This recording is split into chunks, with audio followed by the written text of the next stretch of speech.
Hello hi welcome to ಅರಮನೆ ಅಡುಗೆ. ನಾವಿವತ್ತು ಮಶ್ರೂಮ್ ಪೆಪ್ಪರ್ ಫ್ರೈ ಹೇಗೆ ಮಾಡೋದು ಅಂತ ನೋಡೋಣ ಬನ್ನಿ. ನಮ್ಮ ಚಾನಲ್ಗೆ ಸಬ್ಸ್ಕ್ರೈಬ್ ಮಾಡಿ, ಪಕ್ಕದಲ್ಲಿರೋ ಬೆಲ್ಲೈಕನ್ನ ಕ್ಲಿಕ್ ಮಾಡಿ, ಹಾಗೆ ಶೇರ್ ಮಾಡಿ, ಲೈಕ್ ಮಾಡಿ. ಬಾಣಲಿ ಕಾದಿದೆ, 2 ಸ್ಪೂನ್ ಎಣ್ಣೆ ಹಾಕೊಳ್ಳೋಣ, 1 ಸ್ಪೂನ್ ಸೋಪ್ ಹಾಕೊಳ್ಳೋಣ, ಹಸಿಮೆಣಸಿನ್ಕಾಯಿ 3 ಉದ್ದಿಸಿ ಕಟ್ ಮಾಡ್ಕೊಂಡಿರೋದು, ಬೆಳ್ಳುಳ್ಳಿ 1 ಗಂಟೆ ಸಣ್ಣಕ್ಕೆ ಕಟ್ ಮಾಡ್ಕೊಂಡಿರೋದು,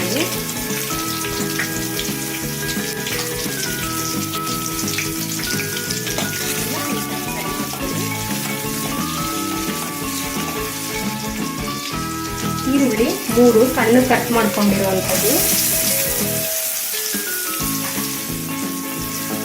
ಹಾಕೊಂಡು ಫ್ರೈ ಮಾಡ್ಕೊಳ್ಳಿ.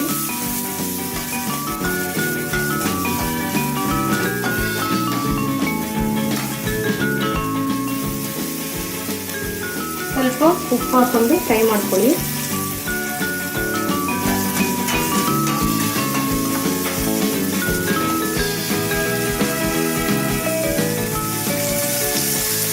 ಮಶ್ರೂಮು 200 ಗ್ರಾಮ್ ಇದೆ ಇಲ್ಲಿ.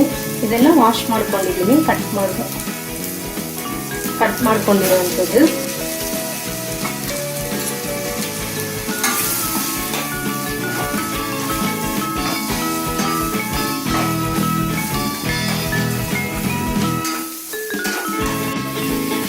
ಇದಕ್ಕೆ ಸ್ವಲ್ಪ ನೀರು ಹಾಕೊಂಡು ಬೇಯಿಸ್ಕೊಳ್ಳೋಣ. ಸ್ವಲ್ಪ ಸಾಕು.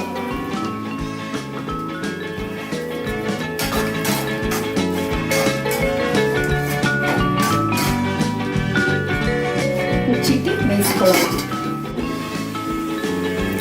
2 ಸ್ಪೂನ್ ಪೆಪ್ಪರ್ ಹಾಕೊಂಡು ಇದನ್ನು ಕುಟ್ಟಿ ಪುಡಿ ಮಾಡ್ಕೊಳ್ಳೋಣ.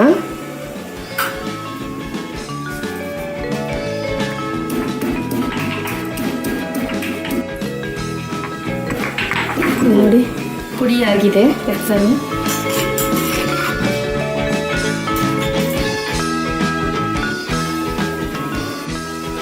ನೋಡಿ, ಮಶ್ರೂಮ್ ಚೆನ್ನಾಗಿ ಬೆಂದಿದೆ. ನಾವು ಇವಾಗ 2 ಸ್ಪೂನ್ ಪೆಪ್ಪರ್ ಹಾಕೊಳ್ಳೋಣ.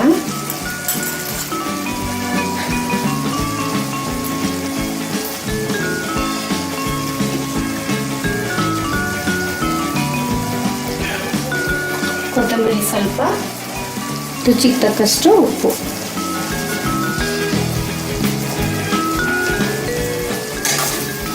ಹಾಕ್ಬಿಟ್ಟು ಒಂದು ಟೈಮ್ ಫ್ರೈ ಮಾಡ್ಕೊಳ್ಳೋಣ.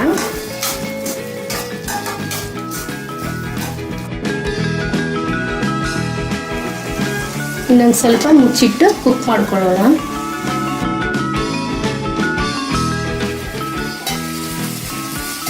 ಮಶ್ರೂಮ್ ಪೆಪ್ಪರ್ ಫ್ರೈ ರೆಡಿ ಆಗಿದೆ. ತುಂಬ ಟೇಸ್ಟ್ ಆಗಿರುತ್ತೆ. ಮನೇಲಿ ಮಾಡಿ ನೋಡಿ, ಕಮೆಂಟ್ ತಿಳಿಸಿ. Thank you for watching.